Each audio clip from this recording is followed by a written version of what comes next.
BJP Bihar का मुख्यमंत्री किसे बनाने जा रहा है, यह एक यक्ष प्रश्न बना हुआ है।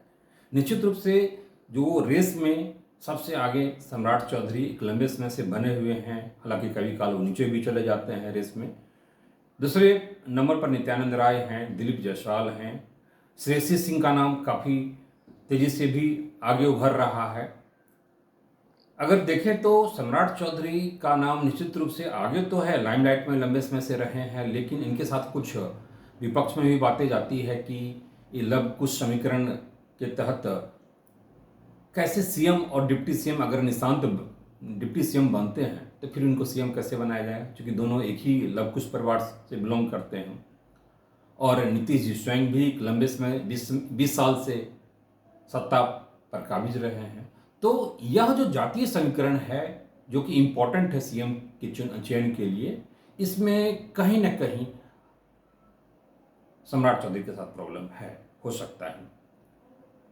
दूसरी बातें हैं कि बीजेपी के कोर मेंबर्स नहीं रहे हैं शुरू से, आरजेडी में पहले थे, इनकी शुरुआत आरजेडी से ही रही है, एक लंबा समय उन्होंने बिताया है वहाँ पर। नित्यानंद राय यादव समाज से बिलोंग करते हैं, बहुत अच्छी बातें हैं, लेकिन लाइमलाइट में उतना नहीं रहते हैं, अनुभवी हैं।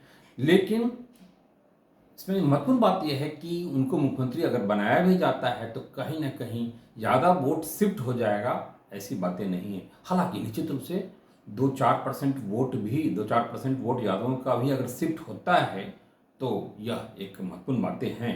लेकिन कहीं ना कहीं बीजेपी नहीं चाहेगी कि आरजेडी का जो वोट बैंक यादव रहा है उसके आगे पीछे इर्द गिर्द घुमा जाए, उससे ऊपर उठ करके राजनीति को बीजेपी देख रही है।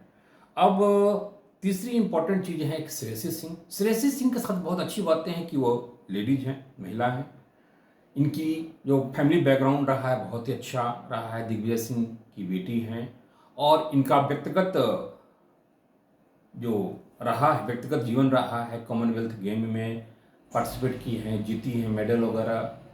तो इनका व्यक्तिगत स्तर भी सही है, पारिवारिक पृष्ठभूमि भी सही है, बीजेपी से हमेशा से रही है, यंग एज है और महिला है।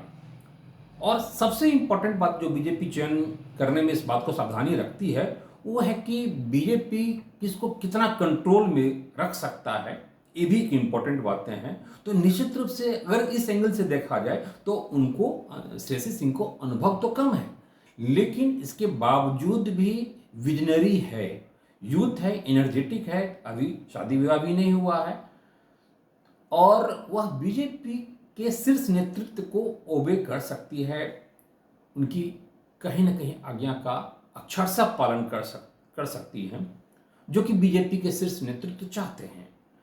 यह बातें मैक्सिमम हर एक पार्टी के साथ ऐसा है।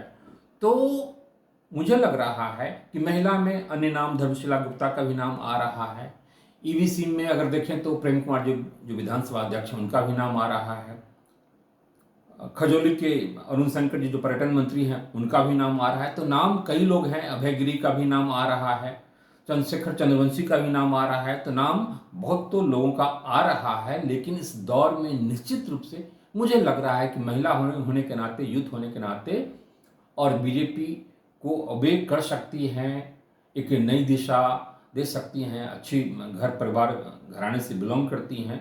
तो मुझे लग रहा है कि श्रेयसी सिंह ज़्यादा सुटेबल है, एक सवर्ण समाज से ऊपर उठ करके एक सबको लेकर के चल सकती हैं, यूथ में एक उत्साह की भावना आएगी, और ये आरजेडी तेजस्वी के काट हो सकते हैं। दोनों का स्कूलिंग लगभग एक टाइम पर ही हुआ है, और डीपीएस से लोग बिलोंग करते रहे हैं, वहाँ पर शिक्षा दीक्षा हुआ है।